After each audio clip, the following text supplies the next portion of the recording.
Bom, então estamos na segunda parte, né, dessa nossa 10ª aula. Quem não viu as primeiras, né, vá lá ver as primeiras aulas. Estamos aqui tratando sobre a doutrina das 5 vias de Santo Tomás de Aquino. E paramos na terceira via e vamos agora adentrar, né, na quarta e quinta via, para que Santo Tomás formula para tentar demonstrar a existência de Deus. Veja que nós vimos a via do movimento universal, que aponta para um movente, né, um motor imóvel que move todas as coisas. Esse motor imóvel é o próprio Deus. Falamos da causalidade eficiente, né, ele como a causa que causa todas as coisas, mas que não é causado nem por nada nem por ninguém. E falamos também, né, por último, do necessário, né, fazendo a distinção entre o necessário e o contingente. Então, a necessidade e a contingência. A necessidade, que é aquilo que é por si própria, aquilo que é por si, e aquilo que porque aí não pode não ser, né? Nesse sentido, só Deus é necessário, certo? E o contingente, que é tudo que está na realidade material, no universo, né? Que são as coisas que existem, mas poderiam não existir, certo? Veja que na dogmática cristã, gente, não é? Na doutrina dogmática cristã, a criação, ela é uma criação ex nihilo. Isso é uma coisa importante, viu? A criação é uma criação ex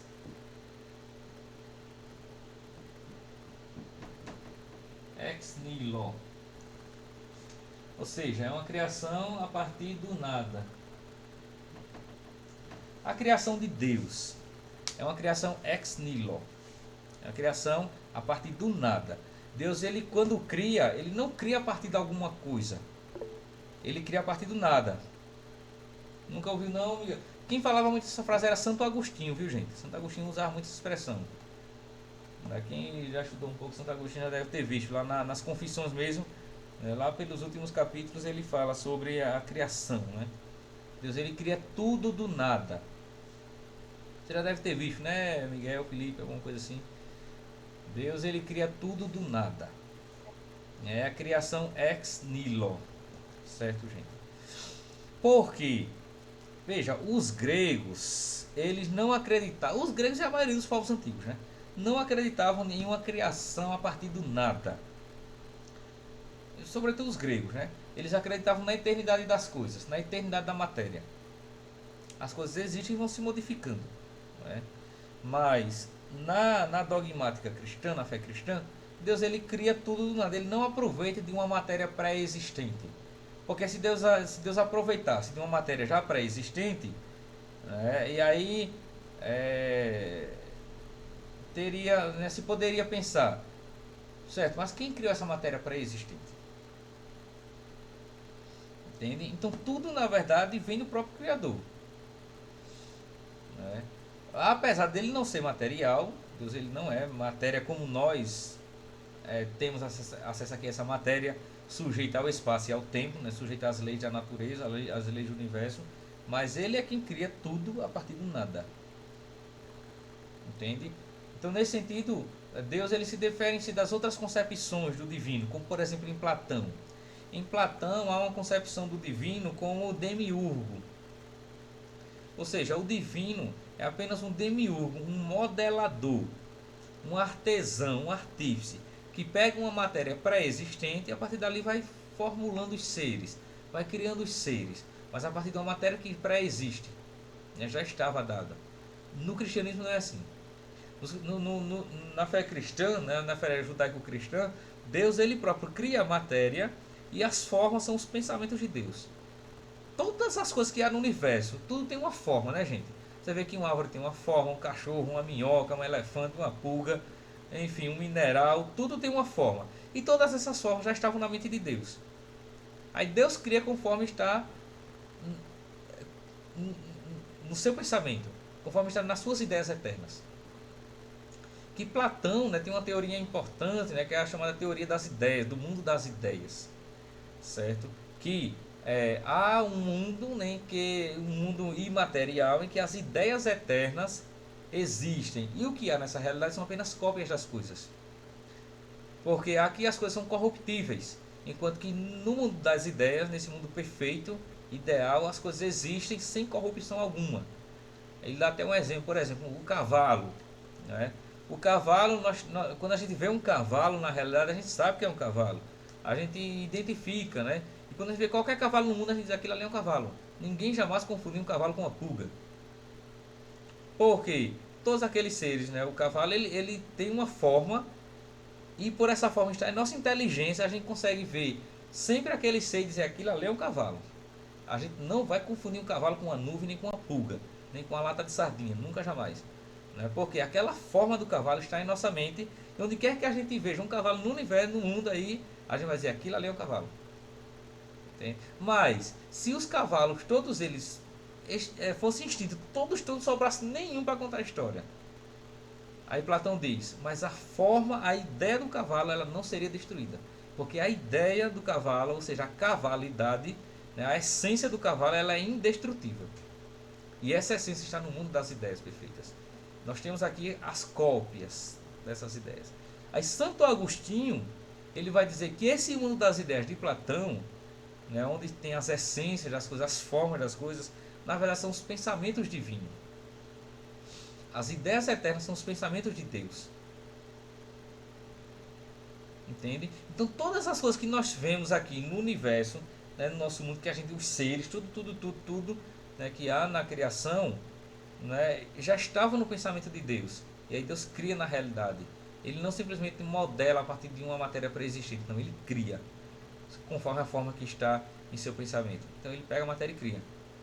É por isso que tem aquele relato lá do livro de Gênesis, né, o primeiro relato da criação, né, no capítulo 1, dizendo que Deus criou, né, os astros, separou a luz das trevas, criou os répteis, criou os animais, criou os vegetais, e aí vai.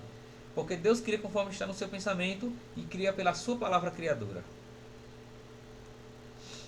Entendem, gente? Então vejam que tudo, né, que há veio do nada. A criação de Deus é uma criação ex nihilo. É uma criação do nada. Deus cria tudo do nada. E se a gente pensar aqui no Big Bang? Será que tem sentido, gente, o Big Bang? Para quem não lembra, né, o Big Bang é aquela teoria de que tudo começou a se formar a partir de uma explosão inicial. Estava lá a matéria densa e houve uma grande explosão, né, um Big Bang, uma grande explosão primordial, e dali começou o universo entrar em expansão e as galáxias se formarem e tudo mais, tal, né?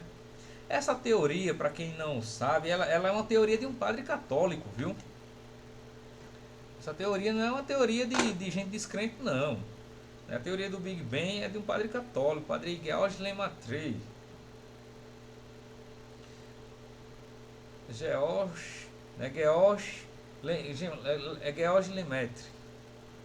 Padre Georges Lemaitre, que era um padre e astrônomo belga. Certo? Padre Georges Lemaitre. Ele foi quem criou a teoria do Big Bang no início do século passado.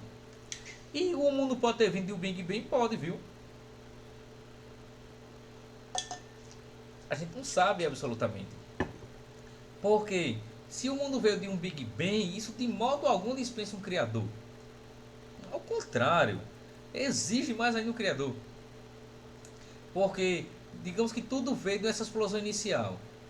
Isso não faz calar a pergunta, certo? E antes dessa explosão inicial? O que era que havia? Havia Deus. Deus pode ter formado o universo, modelado tudo a partir de uma explosão inicial? Pode. E antes dessa explosão, era ele, estava ele.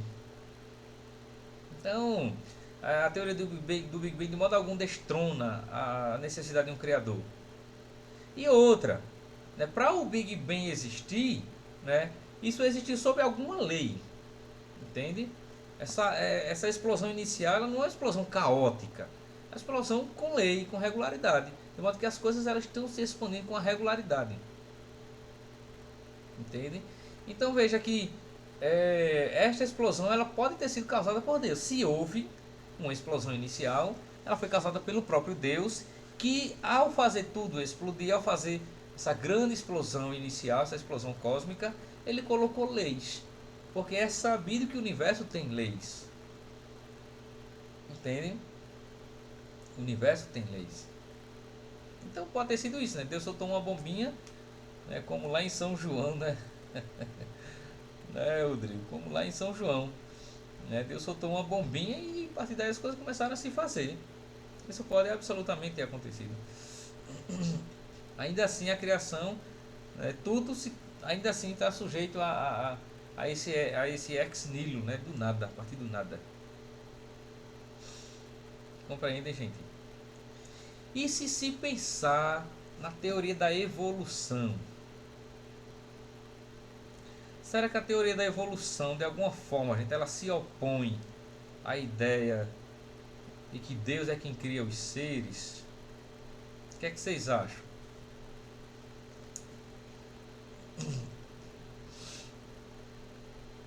Quem poderia dizer qualquer coisa sobre a teoria da evolução?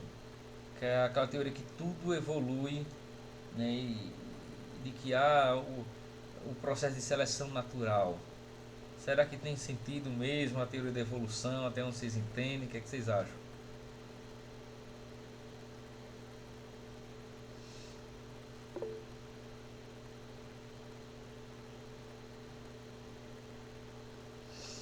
Parece que a ideia é a mesma, não é? Mesmo que haja uma evolução, teria que ter uma causa primária.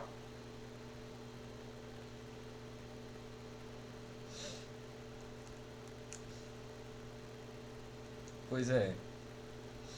Então veja que muitas coisas na natureza evoluem, isso é fato. Porque as coisas vão se adaptando e esse processo de adaptação natural vai gerando características. Entende, Miguel? Vai gerando características, vai gerando adaptação, né? Você vê que o ser humano, quando o ser humano ele está em determinados lugares onde tem uma altitude, né, diferente, uma latitude, tudo isso vai gerando características físicas, inclusive, né, que são geradas, que são estudadas na antropologia física, né?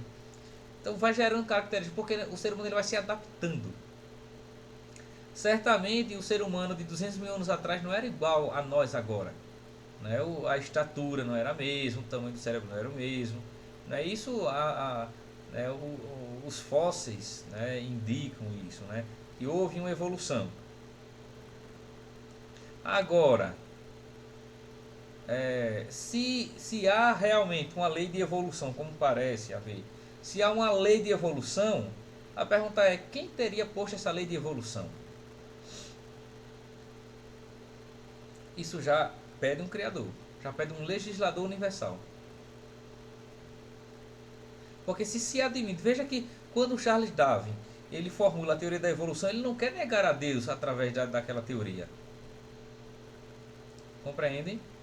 Então não há uma negação de Deus na teoria de Charles Darwin. Ele não pretendeu isso absolutamente. Há quem faça isso para querer dizer que, não é, para querer tirar de Deus, né, uma criação. Mas o Darwin não pretendeu isso. Entende? Darwin absolutamente não pretendeu isso. Porque mesmo a teoria da evolução não destrona um Deus criador. Porque se há uma lei, há um legislador. Toda lei provém de alguém que colocou uma lei, de um legislador. Então se há uma lei de evolução, há um legislador. E esse legislador não foram os próprios seres, porque eles é quem estão sujeitos a esta lei. Então ninguém que está sujeito a uma lei é o próprio legislador da lei. O legislador sempre está anterior àquela lei. Compreendem? Então, não é estranho de pensar como, por exemplo, pensou Teilhard de Chardin, que era um padre católico, geólogo, cientista, biólogo, enfim, né, um grande intelectual do século passado. Não é estranho de pensar que é possível unir criação e evolução, o criacionismo com o evolucionismo, ao dizer que Deus criou todas as coisas, mas em estado de evolução. Deus criou todas as coisas de modo primitivo para que as coisas evoluam. Tudo certo, não há problema algum. Que a Academia Pontifícia de Ciências trabalha com essa possibilidade de, uma vez admitida que há a lei da evolução, não é? Se admite que o Criador foi quem colocou essa lei. Então Deus criou as coisas em estado de evolução. tudo certo, nada errado. Compreendem, gente? Então, essa evolução pode ser uma evolução intelectual, e realmente houve uma evolução intelectual, né? Isso sem sombra de dúvida. Mas também até uma evolução física. E isso ainda assim, Deus é o autor da própria evolução. Então, tem lá um cético, um ateu dizendo, mas não é assim porque tem a lei da evolução. Ok, certo. Né? Mas quem é o autor da evolução? Quem é o autor desta lei universal da evolução? Quem é o legislador universal? É Deus, o Criador. Como é que você vai explicar essa lei imposta a todos os seres? Se não foi posta por alguém, por um ser supremo, e que está acima e anterior a todos os seres. Porque se todos os seres, animais ou vegetais, né, eles estão sujeitos a essa lei, né, tem que necessariamente ter tido um legislador. Porque não pode ter sido os próprios seres a se imporem esta lei. Sei lá, a espécie das minhocas. A gente vai se impor também essa lei universal, essa lei da evolução como todos os outros seres. Não foi assim. Não compreende, gente, que a teoria da evolução, caso ela seja realmente verídica, né, o que em certo sentido realmente parece ser, ela ainda assim não pode ser usada contra Deus, contra a criação de Deus. E o simples fato é esse: Deus cria e coloca a lei da evolução para que as coisas vá se aperfeiçoando, crescendo, se adaptando e tudo mais, sem nenhum problema. Compreendem? Muitos teólogos, né, caminham por aí, gente. Muitos teólogos, né, até mesmo na Academia Pontifícia, né, de Ciências em Roma, eles também caminham com essa possibilidade sem nenhuma dificuldade. Diz, Thaís. A minha principal dúvida com relação a essa questão do evolucionismo não é nem a questão da crença em si, né, mas com relação à origem. Porque a origem não é no Jardim do Éden, Adão e Eva, né? E como é que a gente consegue, digamos que, unir o que está escrito com essa teoria da evolução, né? Essa é a minha coisa que ainda não está bem clara na minha cabeça, né? Esses dois mundos. Sim, perfeito. Muito bom, muito bom.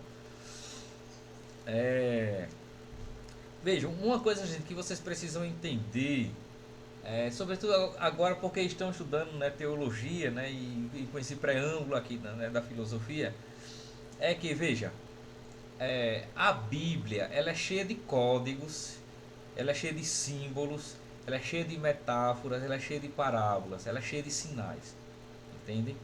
Então, primeira coisa, é importante entender que a criação, conforme está dita lá no Gênesis, aquilo ali é uma poesia. Aquilo ali é uma metáfora para dizer que Deus criou todas as coisas, o ser humano e tudo que existe. Entende?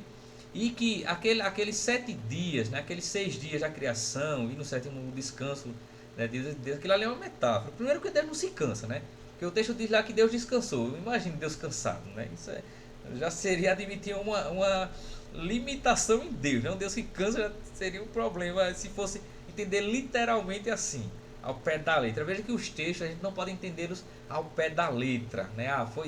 Foi assim, está escrito assim, então é assim. Não, porque ali existe todo um simbolismo por trás. Então veja, aqueles dias da criação, aquilo pode ser pode ser bilhões de anos. Entende, Thaís? No primeiro dia houve o céu, né, houve a luz, né, e separou-se a luz. Isso pode ser eras com milhões e bilhões de anos. A gente não sabe muito bem, a gente não sabe quase nada, na verdade, como foi que Deus fez as coisas.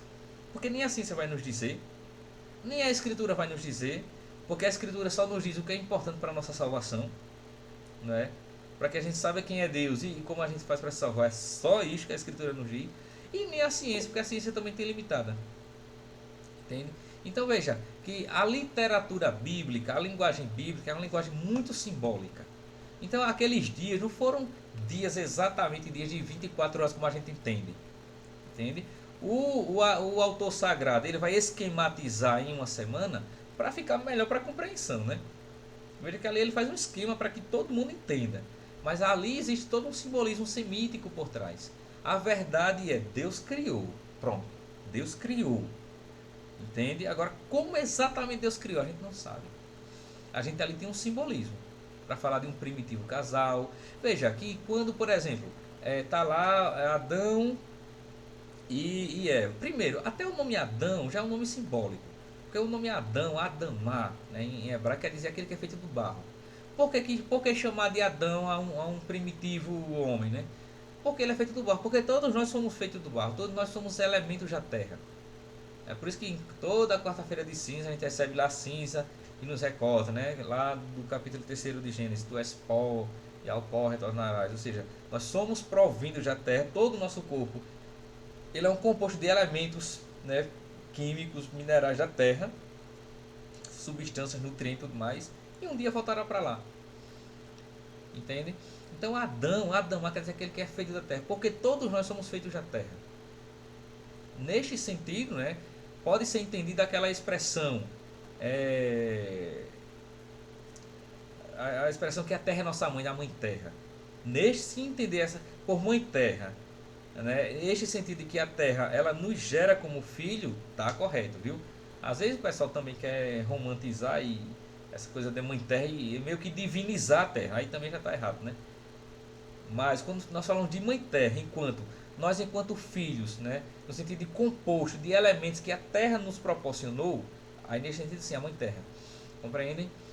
E Eva, né, que quer dizer Eva que quer dizer a mãe dos viventes. Então a gente provavelmente a gente veio de um primitivo casal que foi criado por Deus. Pode ter havido inclusive mais de um primitivo casal, pode. A gente sabe muito bem. Existem teorias teológicas, inclusive, que pensam isso, né? Há um primitivo casal, né? E há vários primitivos casais. Não sabe muito bem em como foi isso. Mas se houve vários primitivos casais, Deus foi quem criou esses vários primitivos casais. Isso de modo algum tira a ideia do Deus Criador e nem contradiz a Escritura. Porque nós entendemos que ali tem todo um simbolismo ali por trás. Compreende, gente? Porque o autor sagrado ele não quer entrar nesse mérito. Ele quer apenas dizer que Deus foi quem criou todas as coisas. Basta.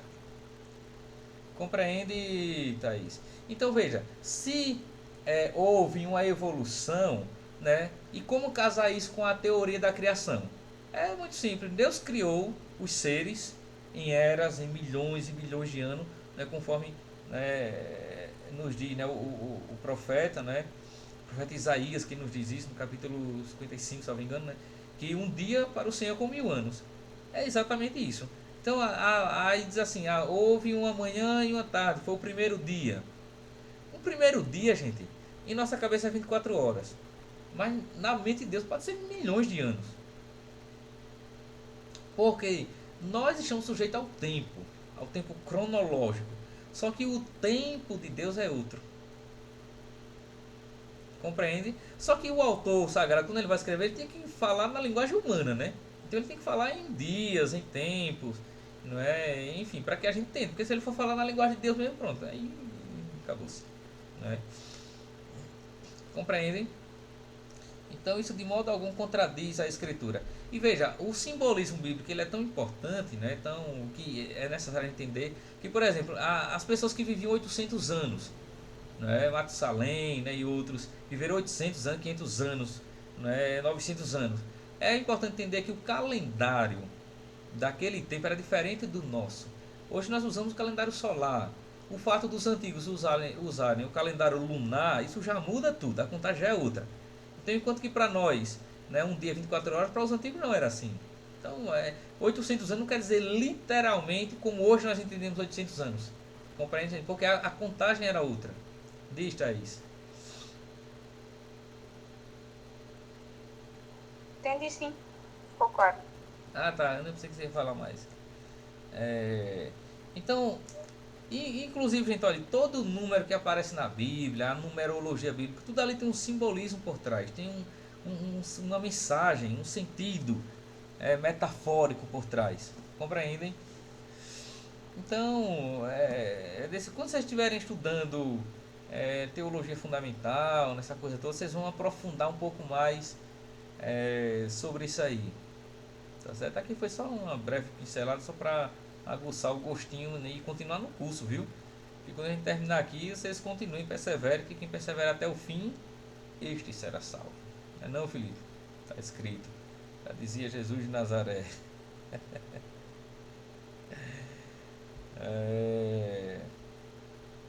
Então, gente, para a gente ir concluindo aqui as nossas vias, né? A quarta via, portanto, é a via dos graus de perfeição.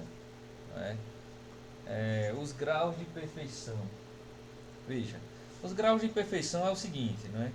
Quando nós falamos, e aí diz aqui Santo Tomás, né? Ora, o que é maximamente tal em um gênero é causa de tudo que esse gênero compreende. Assim, o fogo maximamente cálido é causa de todos os cálidos, como no mesmo lugar se diz. Logo, há um ser causa do ser e da bondade, e de qualquer perfeição em tudo quanto existe, e chama-se Deus. Nesta via, nessa quarta via, que são os graus de perfeição, é o seguinte. Nós temos a ideia de perfeição e de imperfeição. E nós só temos a ideia de imperfeição por causa da ideia de perfeição. Veja, quando nós fazemos uma coisa, o que é que a gente vai fazer? A gente aceita, ficou perfeito. Ou então, não ficou perfeito, não ficou muito bom, não. Quando nós dizemos que a coisa não ficou muito boa, porque nós temos a ideia do que seria o perfeito.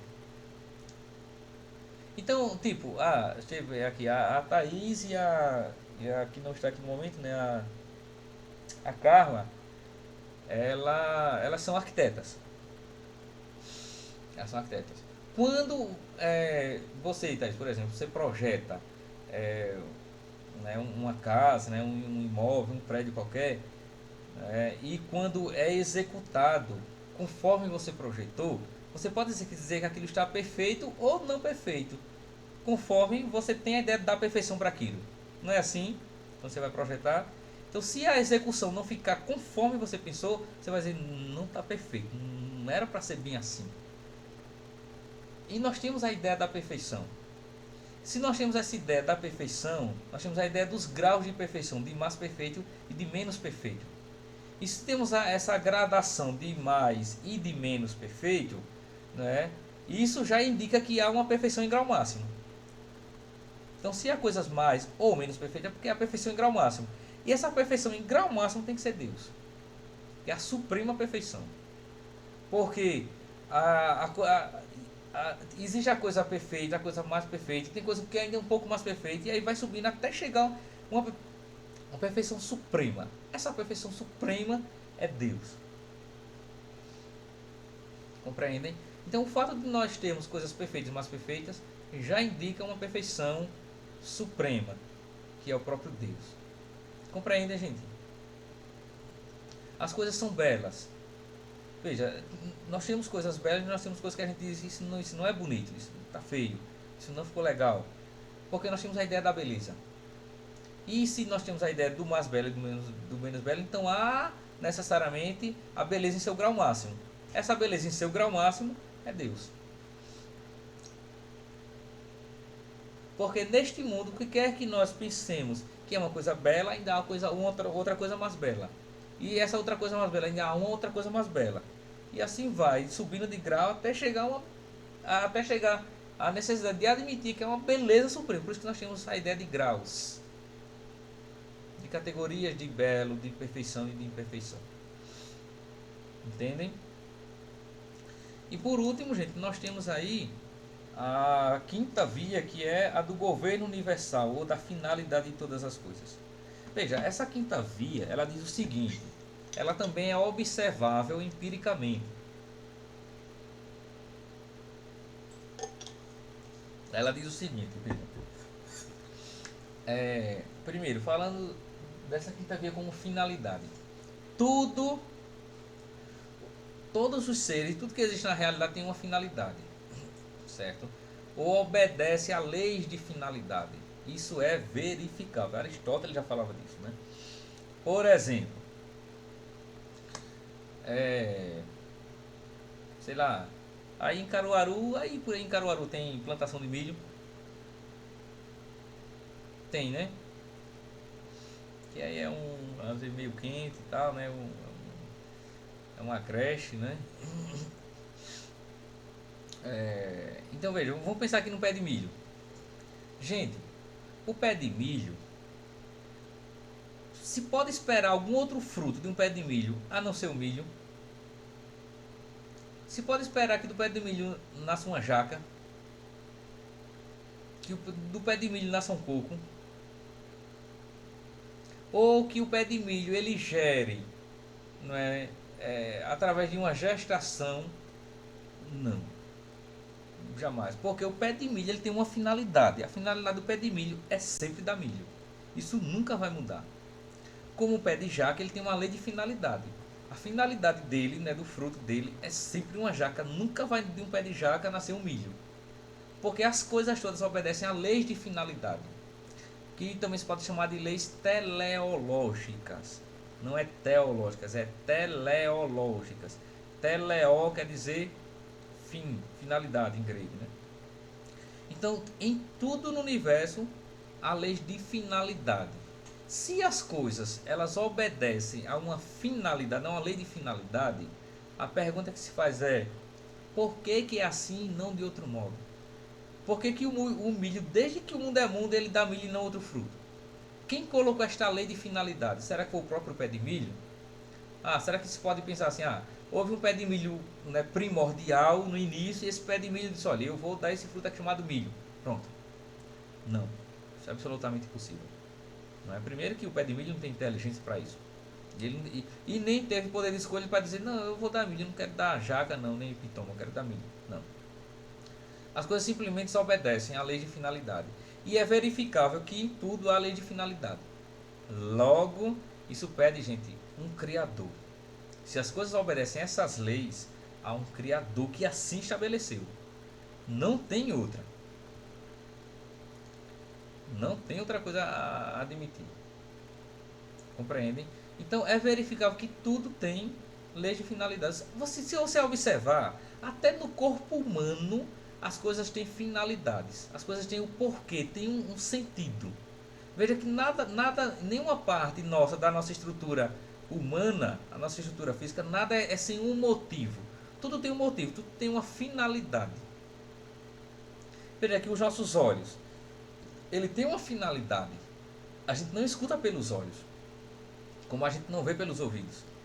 Veja que a finalidade do nosso olho é enxergar, é trazer as imagens da realidade para dentro, né, da nossa mente, é ver o que está acontecendo.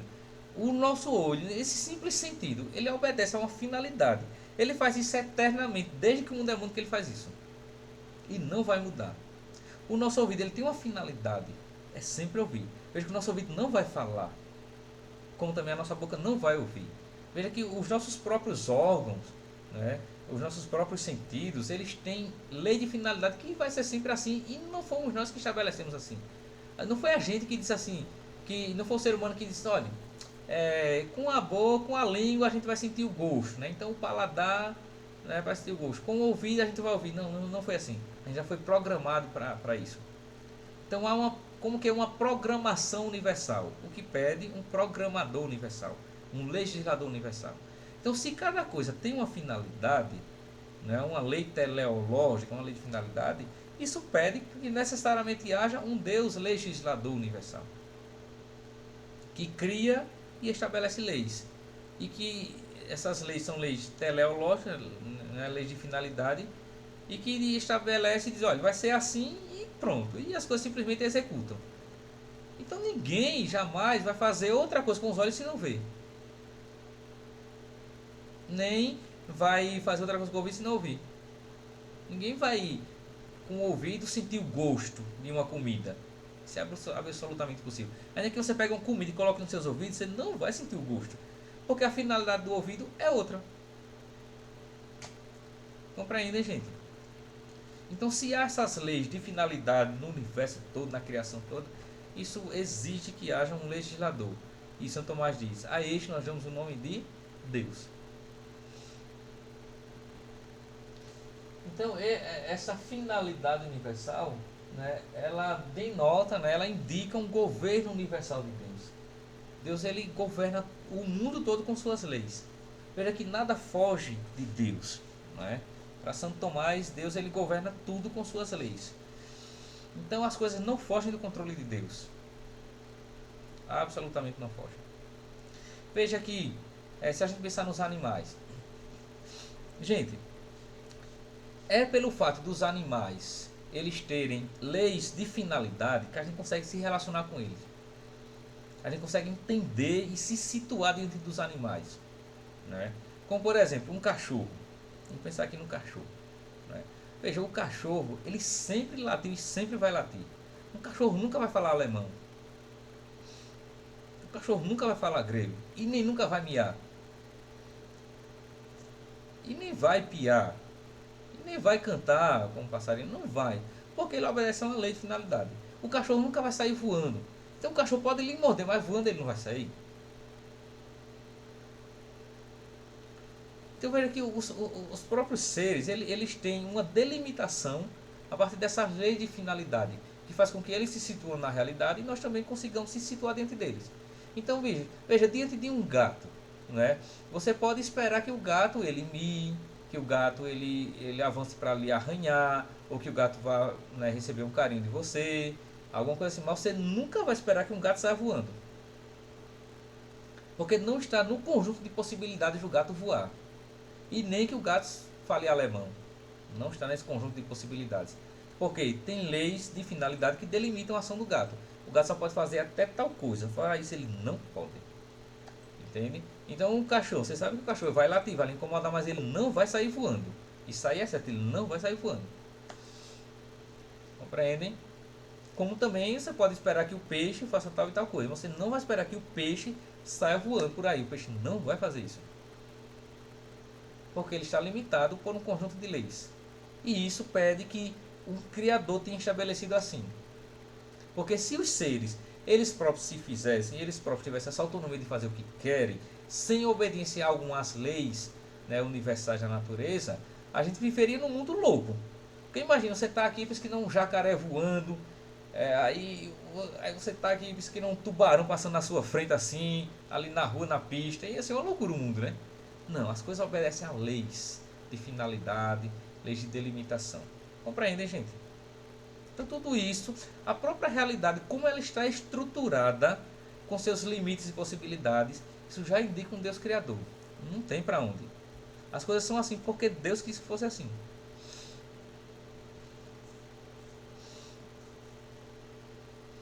O Aldo menciona aqui os Salmo 139, né?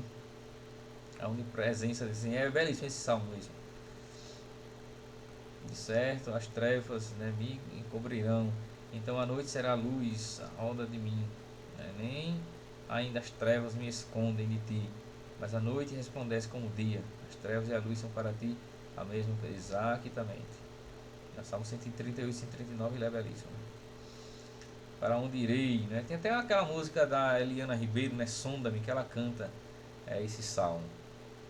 Senhor, eu sei que tu me sondas, sei também que me conhece. É belíssimo. Bom, querem perguntar, comentar, gente, qualquer coisa, digam aí, vá. Ficou claro tudo isso aqui que nós falamos? Felipe, Thaís, Miguel, Aldo, Paulo.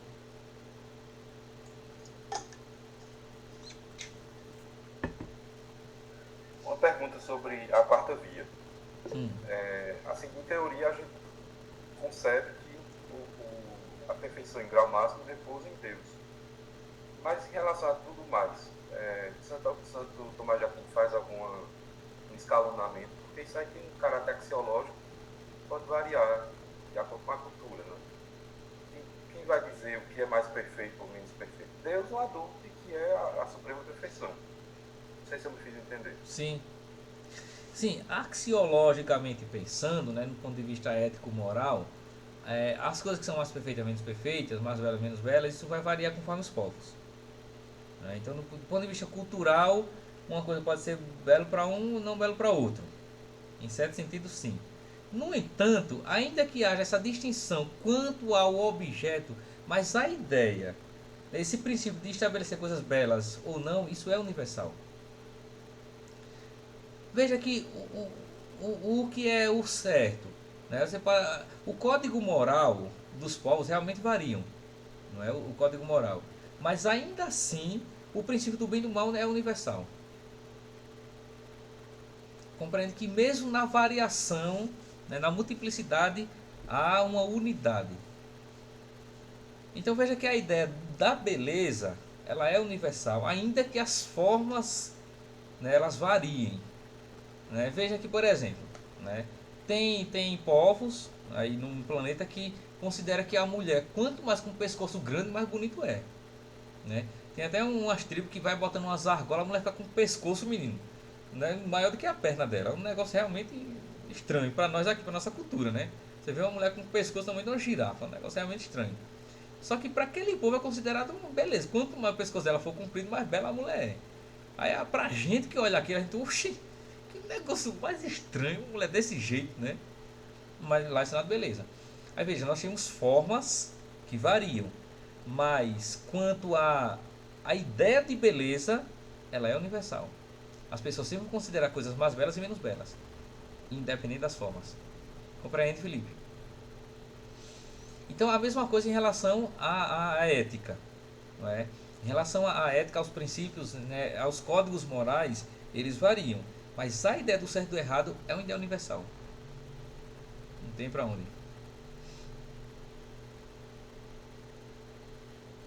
Entendi, muito obrigado. Que mais, gente?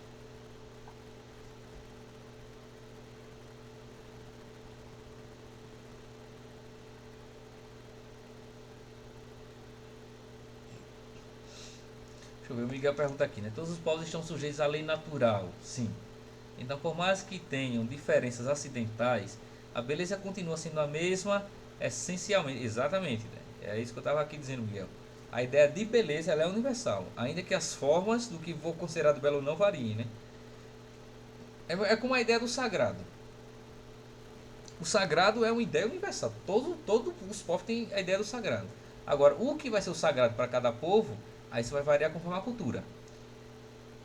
Pode ser uma árvore sagrada, pode ser um animal sagrado, pode ser o sagrado universal, pode ser o Deus, enfim, isso vai variar. Mas a ideia do sagrado, ela é uma ciência universal.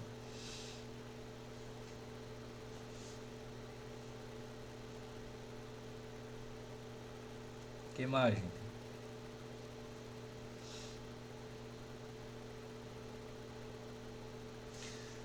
Tem até um livrinho aqui, deixa eu ver se eu consigo achar ele, viu? Pera aí. Não sei se eu vou achar um livrinho aqui, o Sagrado e o Profano. Eu mostrei ele pra vocês uma outra vez. Acho que eu não vou achar ele agora.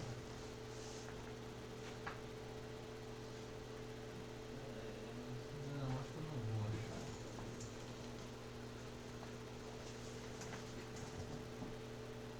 achar. Achei.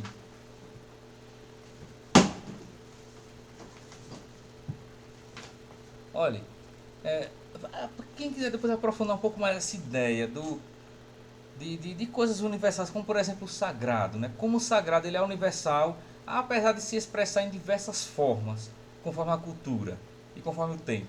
Tem este livro aqui, olha, do Mircea Eliade, que é um autor de filosofia da religião importantíssimo, O Sagrado e o Profano. Esse livro é um livro maravilhoso, então é um livro pequenininho, fininho, de você ler. O Sagrado e o Profano, né? A essência das religiões. Ele vai dizer assim, ele vai entre outras coisas como, apesar da diversidade religiosa, né, como tem essências universais para todas as religiões, como tem elementos que unem todas as religiões, né? Apesar das variadas formas, tem coisa que é essencial da religião. Então, qualquer que seja a religião, ela vai ter uma das coisas é a noção do sagrado. Isso é uma coisa universal. Para ser religião, tem que ter a noção do sagrado. Se esse sagrado é um espírito eterno, como Deus, se esse sagrado é uma árvore sagrada, se esse sagrado é um animal sagrado, não importa. Mas é a ideia do sagrado, que é diferente do profano e que é algo transcendente. Isso é próprio de qualquer que seja a religião, isso é universal. Para ser religião tem que ter essa dimensão metafísica. Esse livro aqui é muito bom. Ele inclusive fala um pouco, né, da concepção sagrada do cristianismo. Fala um pouco da liturgia também, né, das religiões e da religião cristã. É um livro maravilhoso. E esse autor aqui, gente, o Mircea Eliade, é um autor maravilhoso, viu? O que quer que vocês achem desse homem aqui, pode ler, que é um autor muito bom. Ele é um dos principais historiadores das religiões, não é? Escritor assim, né, sobre a história das religiões, religião comparada e tudo mais. É um dos melhores que existe, talvez até o melhor. Ele tem uma obra sobre história das religiões que São em 3 volumes, assim, gigantescos. É um negócio realmente incrível. O cara dedicou a vida dele todinha a estudar sobre religião. Então ele tem a história de todas as religiões. Tem dicionário de religiões, tem concepções religiosas, simbolismo religioso. É um negócio realmente fora do comum isso aqui, viu? Esse autor vale muito a pena. E essa obrinha aqui, olha, é um negócio apaixonante, viu? Se vocês lerem aqui, vocês vão começar a olhar para a própria realidade de outra forma, né?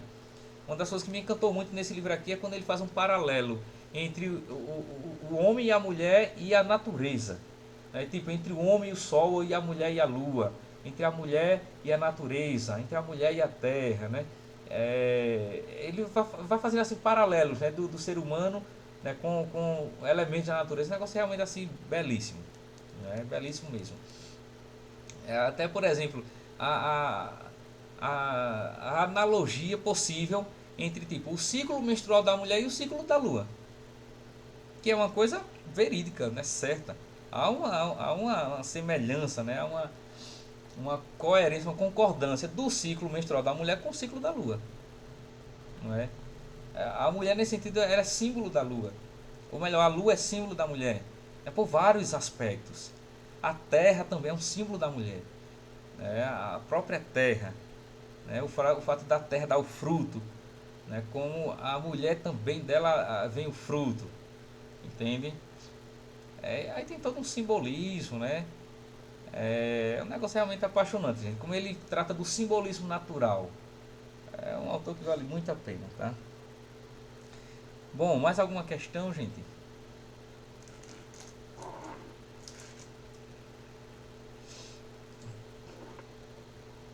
Olha, pra gente terminar, nesse livro que eu vi mostrando aqui a vocês ao longo dessas aulas, vocês tratem de algum dia na vida vocês lerem isso aí realmente é uma coisa maravilhosa, não é? A gente só pode partir para outra vida quando lê pelo menos esses livros que foram citados, porque chega lá, imagina, você chega lá, aí lá no céu, aí tá lá o Mr. Eliade, né? Aí ele vai dizer, rapaz, e aí, você leu meu livro? Eu vou dizer, eita, rapaz, Mr. Eliade, não li não. Aí ele vai dizer, mas rapaz, você não é brincadeira, né? Entende? Chega lá Aristóteles, e aí leu a metafísica, o cara, eita, pega Aristóteles, ele não lê, aí não vai dar certo. Entende? Então é bom a gente ler nessas coisas, que isso vai nos edificando, nos construindo, né? Ampliando o nosso conhecimento, gente. Tudo isso, né? Como dizia o Papa Leão Magno, né? Ad maiorem Dei gloriam, né? Tudo isso para a maior glória de Deus. Tá certo? Esses livros são baratinhos que eu citei, viu? Tipo, esse aqui do Mr. Eliade não chega a R$ 30. Deve ser uns 20 e pouco. É um livro barato. Não sei lá, uns 25, 23. A última vez que eu tinha visto, né? Mais ou menos isso, tá?